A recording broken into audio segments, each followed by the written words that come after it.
Ya, hai guys, kembali lagi di video kali ini yang akan membahas tentang buku ini. Nah, bagaimana pendapatku setelah aku membaca buku ini? Stay tune terus ya. Ya, jadi di video kali ini aku mau mereview tentang buku Pulang. Jadi bagaimana aku membacanya dan apa pesan yang bisa aku dapatkan di buku ini gitu ya. Jadi buku Pulang ini adalah buku yang bergenre action. Si Tere, si Bang Darwis ini menceritakan tentang seorang bujang atau yang kerap kali dijuluki oleh si babi hutan. Nah, bujang atau babi hutan atau yang ternyata nama aslinya itu adalah Agam adalah seorang pemuda desa yang tinggal di hutan Sumatera. Kemudian dia diambil oleh mafia, oleh tauke besar untuk dijadikan anak angkatnya dan pindah ke ibu kota provinsi. Nah, selanjutnya bujang di sini, jadi di buku ini menceritakan tentang kehidupan bujang yang asalnya adalah pemuda desa yang tidak bersekolah, tidak mengenyam bangku sekolah, dan pada akhirnya diangkat oleh si tauke besar tadi dan dicukupi masa depannya, disekolahkan sampai akhirnya mendapatkan dua gelar magister di Universitas Amerika. Tidak hanya sampai situ, banyak kisah yang pedih, banyak kisah yang memilukan di dalam buku ini, termasuk saat ibu dan bapaknya bujang tadi itu meninggal dan dia sama sekali tidak berada di sisi bapak dan ibunya gitu. Nah, di sini diceritakan bahwa bujang tidak mengenal rasa takut setelah dia membunuh babi hutan. Kemudian ternyata rasa takut dia kembali muncul setelah beberapa tahun kemudian.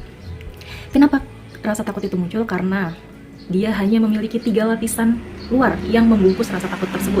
Yang pertama, bungkusan yang pertama itu sudah lenyap saat mamanya meninggal. Yang kedua, lapisan kedua telah tiada saat bapaknya meninggal. Dan yang terakhir, lapisan terakhir itu hilang saat tauke besar atau ayah angkatnya itu wafat. Jadi saat benar-benar lapisan itu tidak ada, rasa takut itu kembali muncul, rasa takut itu kembali menyelimuti dia. Sampai pada akhirnya dia ketemu oleh pamannya di kota provinsi. Nah, bagaimana kelanjutan kisahnya kalian bisa baca Pulang ini. Nah, aku mau ngasih tahu ke kalian ada beberapa kisah atau ada beberapa cuplikan kisah yang aku suka dan beberapa quotes yang tokoh-tokoh ini katakan di dalam buku ini. Salah satunya di sini, mana ya? Di halaman 262. Saat ternyata bapaknya meninggal,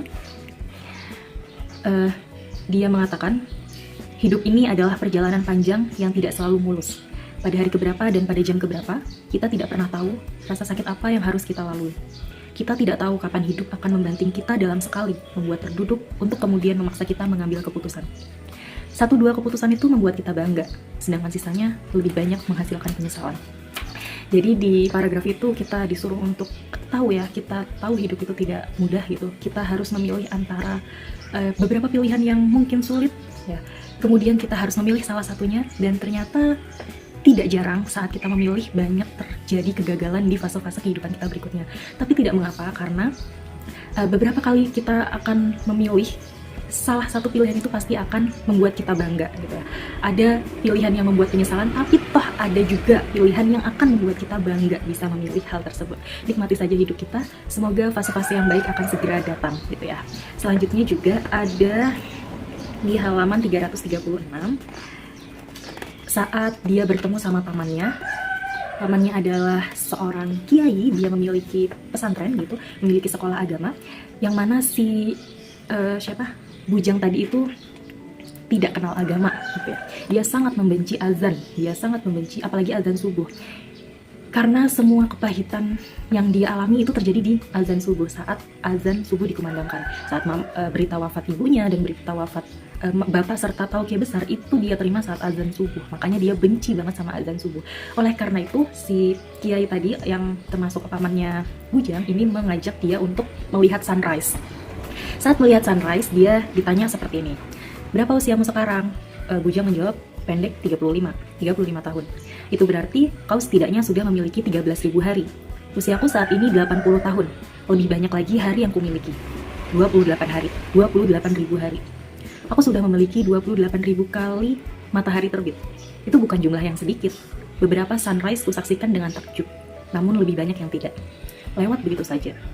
Nah, kau mau kita menyaksikan atau tidak matahari selalu terbit? Nah, mau kita menyaksikan atau tidak, matahari selalu terbit. Mau ditutup mendung atau kabut, matahari juga tetap terbit. Mau kita menyadari atau tidak, matahari tetap terbit. 28.000 matahari terbit sepanjang hidupku, kata Paman Bujang. Seperti yang aku bilang tadi, hidup ini adalah perjalanan panjang, Agam. Kumpulan dari hari-hari. Di salah satu hari itu, di hari yang sangat spesial, kita dilahirkan. Kita menangis sekencang saat menghirup udara pertama kali. Di salah satu hari lainnya, kita belajar tengkurap, belajar merangkak untuk kemudian berjalan. Di salah satu hari berikutnya, kita bisa mengendarai sepeda. Masuk sekolah pertama kali, semua serba pertama kali. Dan kini, kita penuh dengan kenangan masa kecil yang indah, seperti matahari yang terbit. Lantas hari-hari melesat cepat. Siang beranjak, datang, dan kita tumbuh menjadi dewasa, besar. Mulai menemui pahit kehidupan. Maka, di salah satu hari itu, kita tiba-tiba tergugus sedih karena kegagalan atau kehilangan. Di salah satu hari berikutnya, kita tertikam sesak, tersungkur terluka, berharap hari segera berlalu. Hari-hari buruk mulai datang, dan kita tidak pernah tahu kapan dia akan tiba mengetuk pintu. Kemarin kita masih tertawa, untuk besok lusa bergugu menangis. Kemarin kita masih berbahagia dengan banyak hal, untuk besok lusa terjatuh, dipukul telak oleh kehidupan. Itulah hari-hari yang menyakitkan. Dari kisah ini kita juga bisa mengambil kesimpulan bahwa bahagia itu tidak akan selamanya, pun juga fase kesedihan itu tidak akan selamanya. Saat kalian berada di fase bahagia, jangan terlalu bangga dengan fase itu, karena itu tidak sementara, karena itu tidak akan kekal, hanya sementara. Dan begitu juga saat kalian ada di fase kesedihan atau fase menderita, hal itu tidak akan lama. Jadi jangan terlalu berlebihan menyikapi semua fase-fase itu. Terus kisah selanjutnya atau paragraf selanjutnya yang aku suka juga, hidup ini tidak pernah tentang mengalahkan siapapun. Hidup ini hanya tentang kedamaian di hatimu. Saat kamu mampu berdamai, maka saat itulah kau telah memenangkan seluruh pertempuran. Karena buku ini bertemakan action, jadi banyak banget pertempuran, banyak banget pertikaian, banyak banget pertengkaran yang ada di kisah buku ini. Dia bertengkar dengan si A, dengan si B, dengan si C, memperebutkan kekuasaan. Nah, lagi-lagi kita disadarkan bahwa bukan seberapa banyak kita mengalahkan orang lain yang membuat kita pada akhirnya berdamai, yang membuat kita pada akhirnya memenangkan seluruh pertempuran, bukan itu. Tapi yang harus kita lawan itu sebenarnya adalah diri kita sendiri. Saat kita mampu memeluk semua kenangan-kenangan menyakitkan, saat kita mampu memeluk kebencian yang ada di diri kita, maka saat itulah kita memenangkan pertempuran yang ada di hidup ini. Dan lagi, aku punya kata-kata lagi ini. Meski semua hal itu adalah kenangan menyakitkan, kita baru merasa kehilangan setelah sesuatu itu telah benar-benar pergi. Tidak akan mungkin kembali lagi. Jadi, kalimat itu datang saat bapaknya meninggal. Karena si Bujang ini sangat membenci bapaknya. Tapi saat bapaknya meninggal, lagi-lagi dia merasa kehilangan. Oleh karena itu, seburuk-buruknya orang saat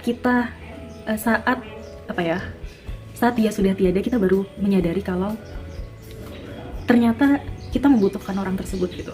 Kita menangis, kita butuh waktu untuk mengikhlaskan orang yang kita benci tadi, orang yang kita tidak suka hadir di hidup kita gitu.